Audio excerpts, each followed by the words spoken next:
Imagine a vibrant discussion between people that includes both openness and critical thought in the pursuit of truth.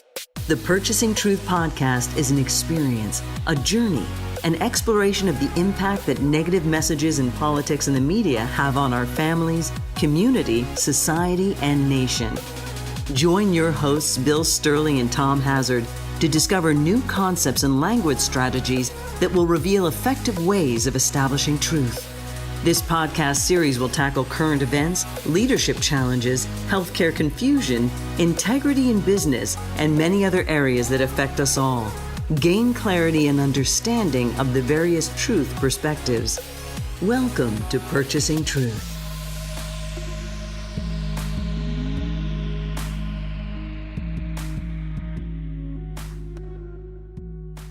Welcome back to Purchasing Truth, everyone. I'm Tom Hazard with your host, Bill Stierle. And boy, Bill, I'm glad to see a smile on your face as we record. For those of you watching the video, you can see it because big smile. I'll tell you, we are in a very unusual time in terms of the history of our country. And you and I were talking about the word spin.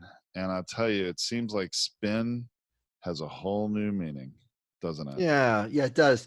The biggest challenge that we have as listeners is to caution ourselves regarding doubt and skepticism, because what winds up happening is that if I create doubt, I create also an experience of hesitancy, also an experience of confusion, and then the brain, in order to cope with that, picks the last moment of certainty or the last moment of commitment that it made.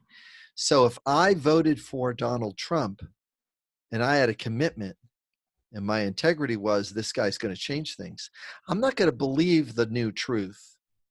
But what winds up happening is when someone sows so much doubt and so much skepticism the way he does, it causes many human beings to move into a place of doubt or confusion or hesitancy, and truth really gets lost there, and it literally gets purchased. Now, there's a couple books. There's a book called The Merchants of Truth, Merchants of Doubt. These are promotional and ad agencies that really sow the seeds of doubt. So like in the tobacco industry, there's another book called Thank You for Smoking.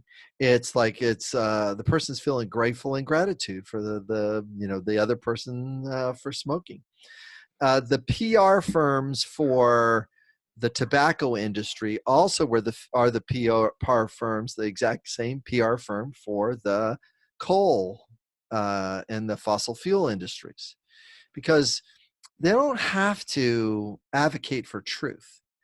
They have to do their job well, is to plant the seeds that grow into doubt, plant the seeds that grow into skepticism, plant the seeds that grow into confusion. Use micro messages in order to do that. It's sort of like you have this really great crop of plants called, something that could feed us called a vibrant nation. And whereas a PR firm with the right amount of money just puts a bunch of weeds around there. And the weeds look, or even false corn, it looks similar to initially because you don't see what's in it. And then all of a sudden you're trying to spray a bunch of pesticides to kill that. And finally you kill the truth at the same time as you're killing the weed. You're killing the plant. It's killing the nation at the same time. You see how the metaphor just gets unsettling and stuff very, very quickly right now. It does. And the metaphor actually is, I think, even more emphasized right now, because I think it made the news this week that Costco announced they're no longer going to carry Roundup, a literal weed killer, because they do not believe that it's safe. It's finally going to starting it there. The micro messaging in that case, the seeds of doubt and skepticism are no longer working there. And are we going to see this same type of thing play out in our current, state of truth in our political climate? Do you see? Yeah, I think so. I think the level of saturation, there is no way as the current environment is experiencing, there's no way that you can keep laying lie on top of lie, or untruth or partial truth on top of the next partial truth or the next partial truth, until it just starts singing. Thing is like, I cannot believe that person because they said this one way and they said this way. I am not interested in that product or service. So like, Ford had to go through this particular growing pain of doing a thing called planned obsolescence. We're planning when the thing is going to break. This thing's going to break, and then they're going to come back for this part in a year or 2 or 3 or 5. That's called planned obsolescence. So I'm going to plan this thing to be broken, and then I can plan how many of the replacement parts I can resell this person that already bought my product. So, as my parents experienced buying the Ford Fairmont, 2 years later, the car was not worth repairing. Wow. But my parents had to pay on it for 4 years. Oh. Even though they had to get rid of the car. Wow. So there is a diminishing cost when you create the level of trust, and it is it's a new car. We're going to get our value out of this. Okay, I got this for a car. And that my parents' belief structure was, and rightfully so, yeah, these cars last, they're 6, they're 8 years, and then we got to repair. Yeah, it started falling apart at 2. Right. It started, the thing broke, and then this thing broke, and then this thing didn't go well, and then this thing went out. And now the painful part about it is, and this is where the healing of the nation has to occur, Tom. The painful part of it is that my mom told a story about Ford for 8 years after the Ford Fairmont broke down. Right. So the long-term cost and the long-term tragic response is, you threw the need for trust and truth under the bus with your product. Well, I'm talking about that negative story to my kids, and I have never bought a Ford. I will not. And I'm sitting here at my age, and I don't think that there's I don't have anything logically against with it, but I definitely have something emotionally against it. Think of all that brand damage that occurred. Brand damage. That's correct. Then. Well, this is interesting, Bill. I can see how that's a metaphor for what we're going through with the current administration. That's right. And one of the things, as we talk about all these things, and every day, I mean, the level of, purchasing of truth and spin, like we were, talking about at the top, it just seems to increase every day, to the point where I think some of us, including myself at times, think this can't just go on. There has to be a consequence for this. There is a consequence for it. And the fantasy is that I can manage this. I manage this short piece, but the damage is long term. So, for example, if I don't get my need for justice met by a conservative judge, yeah, and I'm in jail because I don't get my need for justice and truth met, and I'm in jail, and I've had 3 kids, and those kids are experiencing that. Well, the kids aren't thinking to themselves, what's wrong with my dad? They're thinking, what's wrong with the system? And the system's not just anyway, so I'll figure out a way around the system. Yeah. Notice the damage is on the value of justice. Now, the same thing that happened with President Trump pulling out from the Kurds. Syria, The problem with Kurds is the damage is on integrity. That's where the damage is. Now, how is any future administration going to resell integrity and respect? How is our bargaining chip of integrity and respect going to work with any kind of negotiation with Iran? How is that going to work when the brand damage on the value has taken place? This is where the Republicans are making the tragic error. They think, and they're going for the short term, they think that what they're doing is they're spinning towards the vote. All I got to do is keep my people in a line. Man, have they ever raised a child? It's like the child will go around a violent parent. The child will go around and create wreckage in the future, even at their own expense. When a parent says or does something, they'll figure out a way around it. Now, that's a little bit of one of the costs when the company, the business has went across the line and kept their industry open without doing scary honesty early. Smoking, tobacco, now vaping, right? Nicotine. Nicotine's a class 1 drug. Marijuana is not. Little irony there. Yeah. Alcohol is more of a class 1, class 2 drug. Marijuana is not. Now, how are some of these drugs that are in the place of acceptance? See, truth is not valued once you start pounding on whatever the need is that the thing is meeting, and you lower that bar.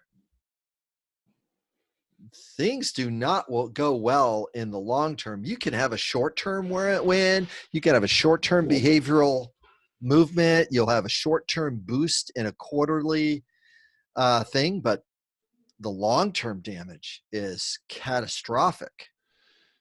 It really is. It's going to take a decade or more probably to rebuild the brand damage of the United States around the world. And in some situations, it'll take longer maybe than in others. But yeah, when is this brand damage going to backfire on the current administration? You know, I mean, I know that we've talked about people that bet on Trump. It won't. That's the brand, disconcerting. It's disconcerting because the brand damage is a long piece. It's sort of like, let's just put this in a climate problem here. Currently, our current CO2 levels are the same it was during the last great, ice melt when, the CO2 levels. So they're not really looking at, well, what happened or what was the planet's climate like when that was taking place? What was it?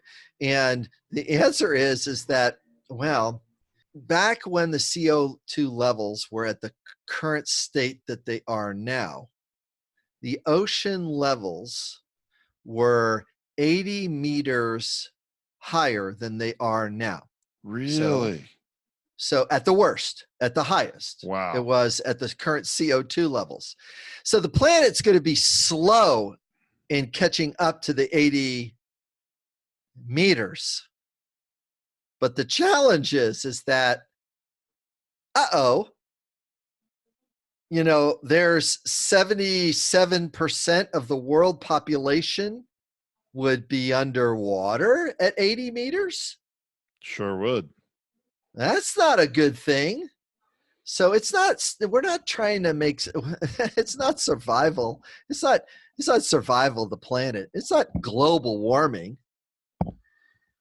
It's human protection is the message that needs to be sold. The new message is not about global warming, is we need to take this to protect our we're going to protect our cities. We need to protect our cities. Here are the steps that we're going to take to protect our cities. Notice how your body's changing its physiology. Sure. You're going like, wow, Bill, that sounds pretty good. Yeah, let's see if let's start protecting the cities by putting some walls around some of the cities. Let's go in some planning around putting some walls around Miami. Let's look at that. Well, here's some parts of Florida that we're going to sacrifice, but since Miami's a bigger city, here's how we're going to build up Miami, and we're going to build some cities. We'll put some seawalls up here to protect the city is what we'd like to do, So Wow, talk about a wall that we really will desperately need. right. It's like interesting metaphor, but interesting reality, but the wall's not in the right place. Yeah. Well, it's like, gosh, I really want to agree with President Trump. Really, I really appreciate how he's discussing a wall, but really the wall that we really need to be discussing is the ability to protect our cities from the current rise in water and the current water that's going to be landing with the current levels of hurricanes that are showing up, because we really need to work on levees things. And that's going to cost X amount. And I think that we need to balance between the immigration discussion and also the water drainage discussion in North Carolina and South Carolina and Georgia. Let's go ahead and discuss that. And Florida, you're much lower than that, and your water system is going to be really tough because there's not enough money available because you don't tax your people. It's like because there's the taxes are really very minimal there. Because, they are, because they really are minimal. Just saying. So, right. And there's no toll. I mean, Florida has all these toll roads in it. It's like there's no toll that is going to be high enough to prevent water from being in your backyard. There's a different truth that we need to talk about. But the main thing is this metaphor about, when a skilled PR person starts planting the seeds of doubt and skepticism, what do you do next? And this is what needs to be done. Okay. I'm going to actually bury the lead, because I can do that. Thank you. You repeat the seed back to them that they're planting. So today I was watching a little bit of Mick Mulvaney going into the doubt and skepticism seeding. And this is what he said. All right. He said that the new administration is going to act differently than the older, the Trump administration is acting differently than the Obama administration. When the new president comes in, they get to make a series of decisions to do things differently under their leadership. The next president is going to come in and do, he didn't say this sentence, but he goes, it's much different. So he kept using the Obama decision-making back there and is different than the Trump decision-making now, creating the false narrative that Trump is making a decision.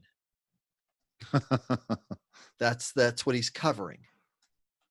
He's saying it's a partial truth because, yes, he's kind of making a decision.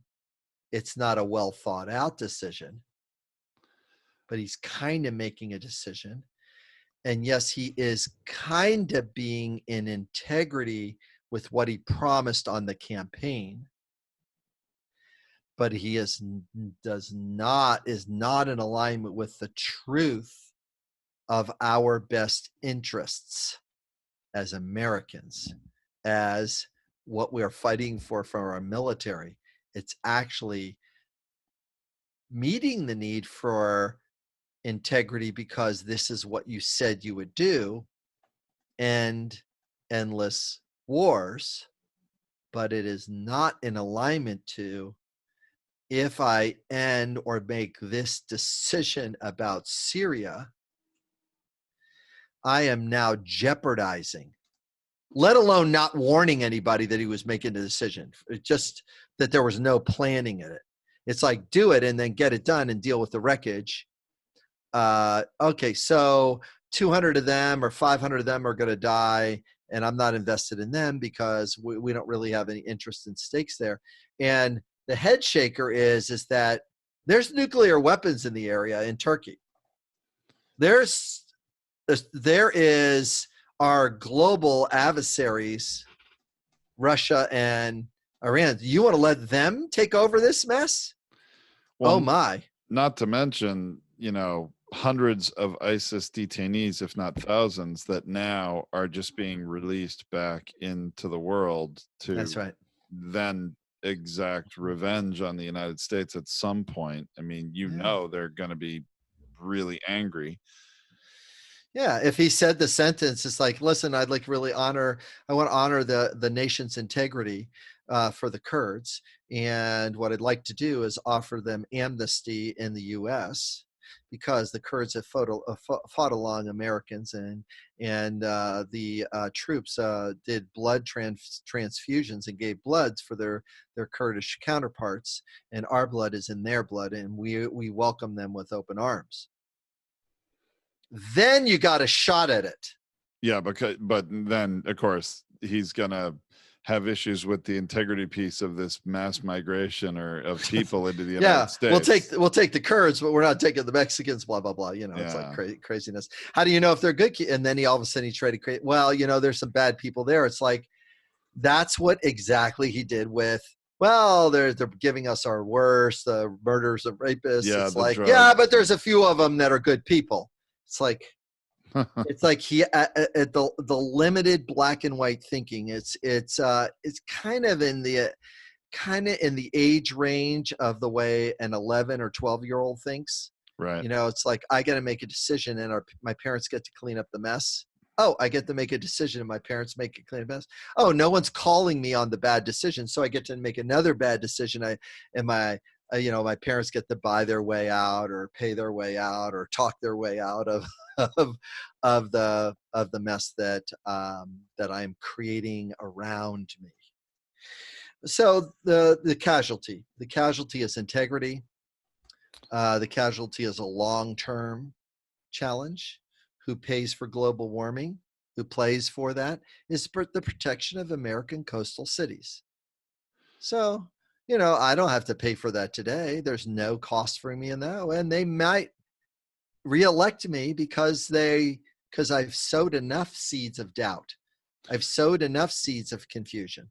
Does that make some sense now, how the dynamic of language is being used? It does. And actually to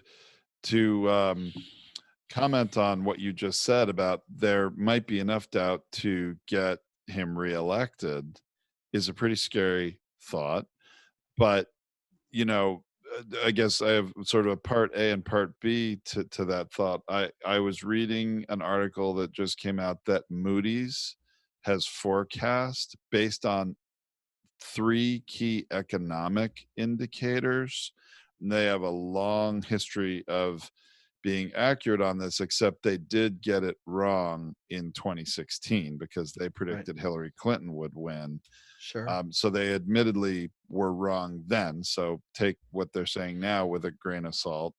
But they're saying they are predicting Trump will win the election, and in fact, in a landslide. And they basically went state by state, and this is an electoral college analysis based on economic conditions in every state. And their history predicts that because of economic conditions, and they admit there are things that could throw a monkey wrench into their whole analysis. Many things could crop up and change this. But based on what they see today, economic conditions, they're predicting Trump will win re-election in a landslide. So that's sort of part A. And part B, to tie into this conversation we're having, is that the longer that Trump is president and continues to purchase truth from the Republican Party, that's right, how much, I mean, if Trump gets reelected, how much longer in years or decades will it take for the Republican Party to reclaim truth They and can't. value as a party? They can't. They can't do it. Even a former Republican that wrote a book, a former Republican in the state of Florida that wrote a book called "The End of the Republican Party," and he then switched parties and went from Republican to Democrat, and then tried to run against. They still didn't. They still want. They still don't believe it. And they still they have a hard time to see that they're driving their car into the wall. They have a hard time seeing that, because there's been so much the strategy of doing doubt and skepticism, confusion, torn, doubt, skepticism, choosing it. And then all you got to do is have a couple's well-placed labels and diagnoses on people. Corrupt.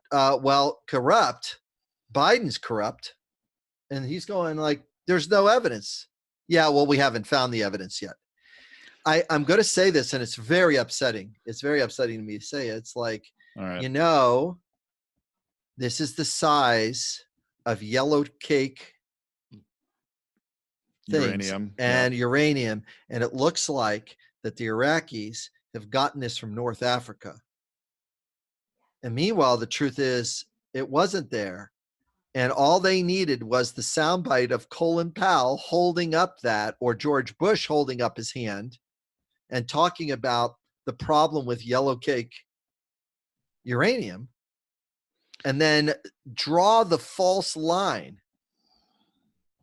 between that truth that this is about to make a dirty bomb, create the doubt and the belief and the scare the people that this is what took place in Iraq.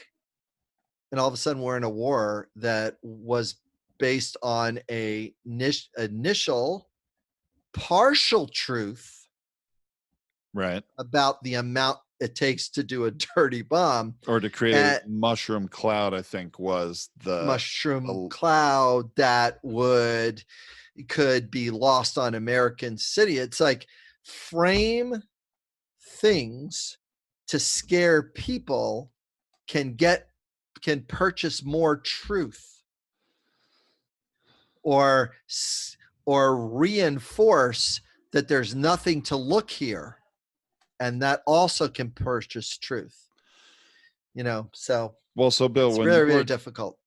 When you were just saying that they don't realize that they're driving their car into a wall, were you referring to the Republican Party? Yes.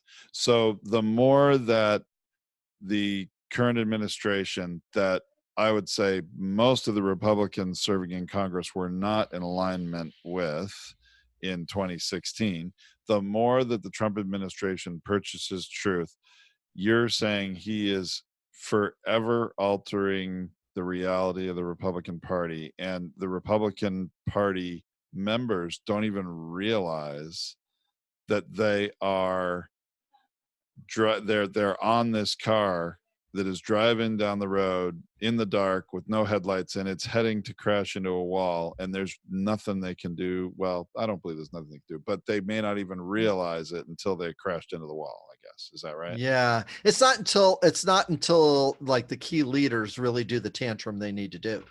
Lindsey Graham is not doing the tantrum that he needs to do in regards to Trump and Trump's experience.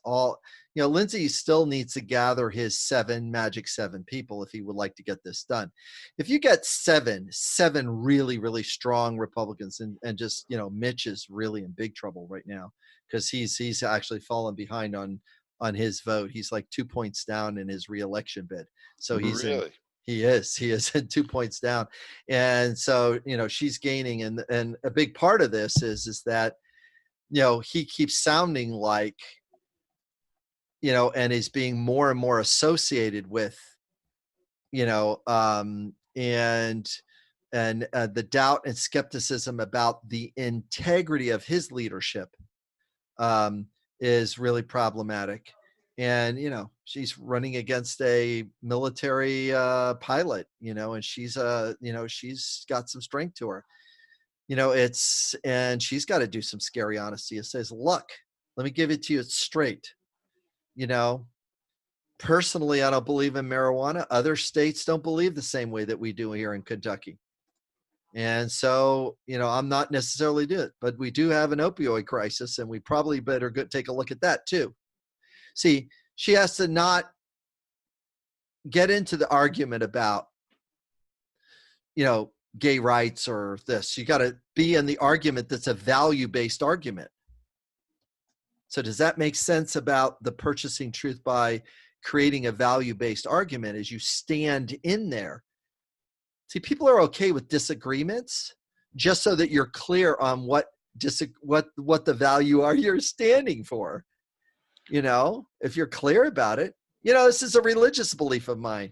Yeah. I have this religious belief, and some people are going to disagree with me. They might, a politician could pick this narrative.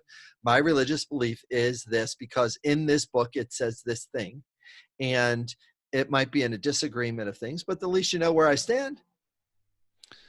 Wow. So you're talking about Amy McGrath running against Mitch McConnell in Kentucky. That's right. And I think that's going to be a very interesting race to watch.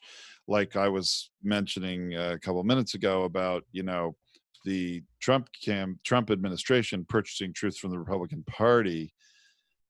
Really, the Trump campaign is also purchasing truth away from Mitch McConnell. Would you agree? In some ways? Or is it that Mitch McConnell is just, because I think he's being forced into alignment with certain things about the current administration that he, like you said, the integrity piece, he may not be able to get away from. Yeah, the integrity piece, see, he's not he's weighed in, but not really weighed in. It's like, we did this thing with the Kurds, and that's problematic for us. It's like you weighed in, but you've got to do something much stronger. It's like we just blew, and he just blew because you didn't stand up earlier to him and scare him. You allowed him to feel emboldened instead of scare the crap out of him after the Mueller report. We dodged this bullet. It's behind us. Don't bring it back alive. But see, even as I say that, their limited mindset was already in place long before the end of the Mueller result about the things they did in Ukraine. It was already in place. Yeah. The bribe and the thing. It's all in place. Well, what happens as Mitch McConnell ends up having to preside over an impeachment trial in the Senate? I mean, that's going to end up branding him. Well, that's when it's going to be interesting to see how tightly that group of 20 can stay and not move across the line.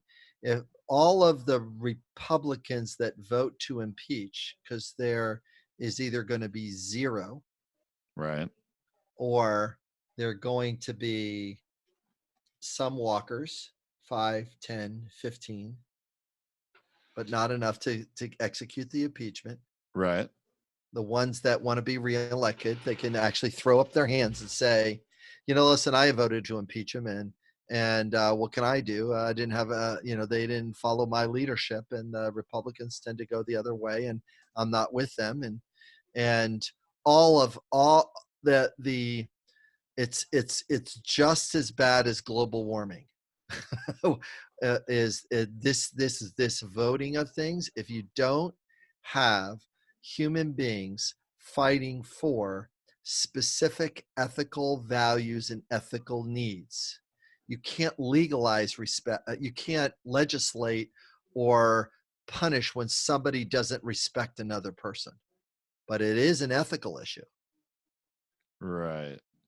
You can't say, here's the rule. If you talk in a way that is not respecting this other person, then you get 6 months in jail. Can't do that. You see how that worked? Yeah. So there's two. There's the criminal level, Right. and there's the ethical standard. They've lowered the ethics. They've blown it out. So what happens is the ethics line is very low between the ethics and the criminal stuff, and they get to say this sentence because most Americans don't know what I just did there. Right. This is the ethical standards for presidents. Right. You know, A past president's a higher bar. A higher bar. Because so the Republicans had a high ethical bar with Nixon. They said, I don't have the votes because you did these illegal things down here. Right. So with Nixon, they're up they held the presidency up to here. Right. You know, and with Clinton, he sort of almost got away with it, but didn't get away with it because they said, wait a minute, this was not an ethical thing. And we need to hold an ethical standard towards this office, even though it wasn't illegal to have a sexual relationships with this person. It wasn't illegal to do that, but it did not meet the ethical standards. But Lindsey Graham regrettably has pulled it down and going like, no, well, the ethical standards are now lower today. We are allowed for a president to talk openly on the stage, kick their ass, get them out of here, beat them up.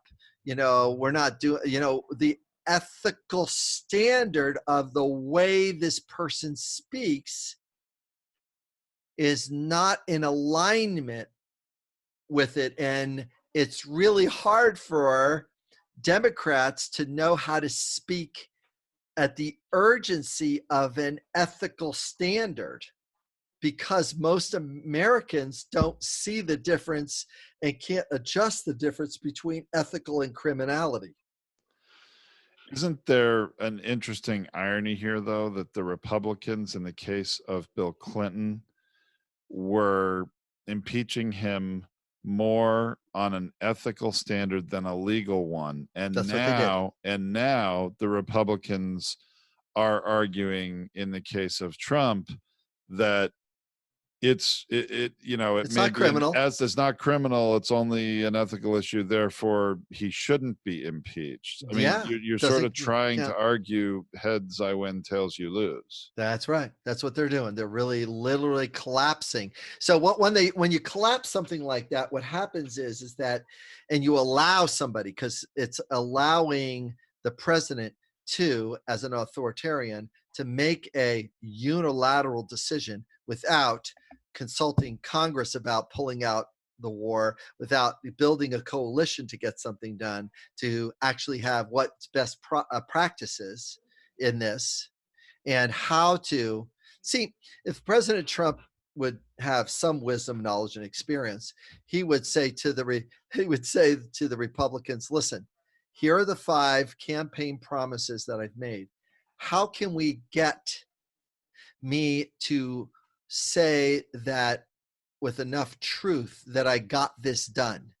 What are ways that I can do that? What troops can we pull back to say that I'm starting the process of ending wars? Well, how can I get this done? How can we get this done? How can we get the Democrats to get this done with us? Because they're a little vulnerable too, because they voted for, they went along with the war on the yellow cake thing too. They didn't want to look soft on military. They didn't want to do that. Yeah, well, Bill, that would presume that the president is actually a politician that would be willing to use the word we. I mean, to me, in what you just said, we was the operative word. He doesn't want to build a coalition. He doesn't want to have this be a win that they or we can get. He's an authoritarian. He wants the he's an win to I be person. his. It's all me, me, See, me, I, right? He's neat well, for yeah, his truth is really, because once you do the I, so the me, me, me. So without judging it, because even though all what you said was true, but if I want to do an ethical narrative to what you just said, it would sound like the president is meeting his need for respect and recognition, acknowledgement at the expense of truth. yes. Respect, recognition, acknowledgement at the expense of truth. Ready? Ready. So when he says the sentence, General so-and-so said it would take 2 years to defeat. I defeated ISIS in 1 month. What he's doing with that sentence is meeting the need for respect, recognition, acknowledgement by claiming a small news narrative called ISIS has been defeated, instead of we have combatants of ISIS in a jail. Right. That is a way different narrative. We've been doing a great job of collecting all the ISIS people.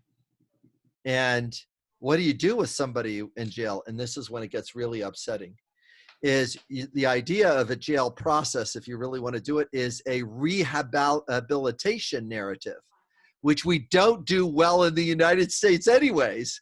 We don't focus on rehabilitation. We just how can we make this profitable? By locking them up. That's all we're not interested in.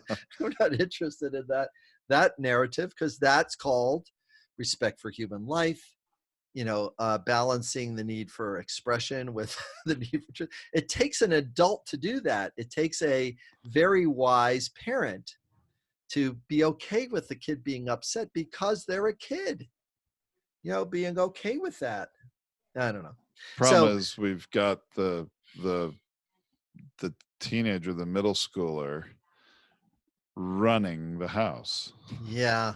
That's a big part of it. And then he's literally doing, just scaring the crap out of all the adults inside the environment. And the adults are complaining, but they are not complaining the way a wise, compassionate parent would be. Here, let me go ahead and be Chuck Schumer, because he blew it the other day. Okay. After they left the White House meeting? That's right. Okay. So here's what he needed to say. The president did not meet the need for respect in a healthy conversation between adults. What he did was he talked in a very disrespectful way to the Speaker of the House. He did not honor the Constitution by speaking with her that way. Wow. Honoring the Constitution would have sounded like, Speaker, this is you are in charge of the co-branch of government. And I, as the executive branch, would like it this way, and you would like it in a very different way than I would like it. Now, if Chuck Schumer does that narrative that I just gave him, if Nancy Pelosi has that narrative, if all the other people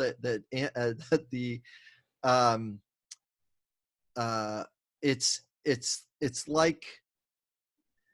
like parents complaining about their kids to other parents at a PTA meeting. It's like, don't complain about your kids. Be compassionate to what your kids were going through, and also point out the fallacy that they're working off of. So the president said the sentence, I'll just pick one off, said the sentences that some of the Kurds were communists. And he also said the sentence that I, as the Speaker of the House, might have liked that. Well, I feel disheartened that the president said that, because it doesn't fully meet the need for truth. That might be true, but I really feel doubtful and skeptical about the president's leadership at this moment, because he's not leading in a very balanced or thoughtful way. Who is planting the seeds of doubt and skepticism right now? Chuck Schumer. Right. Yeah. You can never argue about the weed that someone else has planted. Say it back to me. You'll feel better. Can never argue about the seed that someone else has planted. And the weed that it grows into. Yeah, or the weed that it grows into, because what? You'd be then arguing facts, which is a losing Right. And then guess who proposition. has to pull the weed out? You do. You don't want to ever be on the losing end of pulling a weed out. The Mueller report is, here is all the facts. Right. The spin is, here's the doubt and skepticism that it actually means what it says it does. Oh, yeah. It was the whole William Barr summary letter weeks Weeds, before the whole thing seeds, came out. doubt, skepticism, doubt, skepticism, torn, doubt, skepticism. It's not doing it. Mueller comes back and says, I think you're misleading the public. Doubt, skepticism, right at him. Doubt, skepticism. Even in the hearing as he's testifying, right? Right. Even in the hearing. Their job is not to find truth. Their job is to plant seeds that cause doubt and skepticism. Those are called, as Kellyanne Conway would say, alternative facts. Yeah. Well, so in some ways, I mean, Chuck Schumer and Nancy Pelosi would be wise to, learn from that, and actually to also stop labeling and diagnosing the president, because that's not helping. You can't label and diagnose him. You can't call him sick. You can't call him disturbed. You can't say I'm going to pray. Tantrum. No, all of those are losing narratives.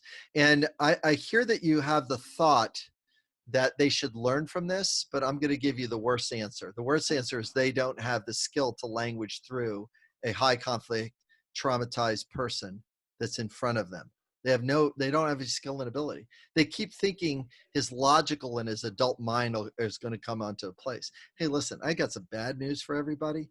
The bad news is that narrative is not changing inside his brain.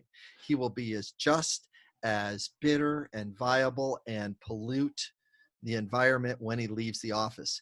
We as adults need to figure out how to language to him in a different place. And when we do, then all of a sudden things go better for us. Not as us as Democrats. That's not what I'm interested in. I'm interested in the values of America and the values of Americans. That's what I'm interested in. And we got a lot of healing to do after this. Lots of healing. We do have lots of healing. I agree. I would actually argue that, Chuck Schumer and Nancy Pelosi do not actually, think that he is gonna change or are actually wanting or hoping that he's gonna change. I think that in reality they are hoping that still by pointing out the facts and by labeling and diagnosing him, that more Americans are going to wake up to what the president is doing and no longer support him. But I would agree with you that that is not the right way to accomplish what they really want to achieve. So let's go after the Moody's thing, because I don't want to leave this session without getting a hold of that. The biggest way to numb the population is to keep the economics of the voter between I'm scared to lose my job and I'm happy enough to tolerate this suffering. Wow, that seems like a pretty low bar, but okay, let's go with that. It's a low bar, and the reason why it's such a low bar because 2/3 of Americans are living in that spot. Yeah, paycheck to paycheck, right? Paycheck to paycheck. So that's exactly what that means. So if I'm living that, I am not in a place of an accelerating economy. I am not in the place of growth and things the way I need to, but I am in the place of triggering scarcity. Regarding stability of jobs. I am just happy to get my job, and Trump talks a good game, so I'll stay with him. So that's exactly the scary honesty that all of us got to face, to say, you don't know what's coming place, but in the next 4 years, if you want to see how the economy is going to unravel, elect him. Because guess what? You can't keep artificially pumping up the economy the way it's doing in order to keep that happy medium between scaring the crap out of the voters and just delighted enough that you still have a job so you can live paycheck to paycheck. That's the upsetting part of the narrative. Wow. Yeah, it's very cannibalistic, but it's regrettably that's the way our brain works. It's really stuck in that place. So there's a way out, and that's why we're doing this podcast, is to repurchase truth. That's the way we're doing this. So the next time, what I want to do is I want to go back into this.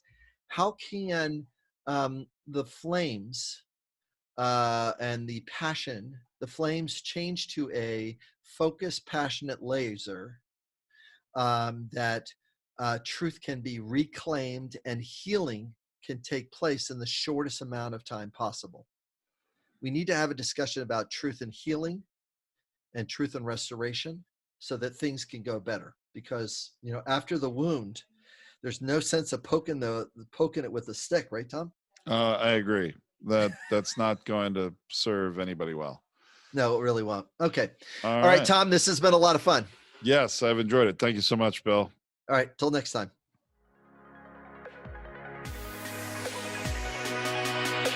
Thank you for listening to this Purchasing Truth podcast. We trust that you have enjoyed this engaging and thought-provoking conversation. Our hope is that you've received value, found clarity, and broadened your truth perspective in this episode. If you did, leave us a review or visit our website, purchasingtruth.com. Join us again for another informative and content-rich discussion here at the Purchasing Truth podcast. Don't just accept whatever information comes your way. Join the discussion. Discover your own voice. Purchase your own truth.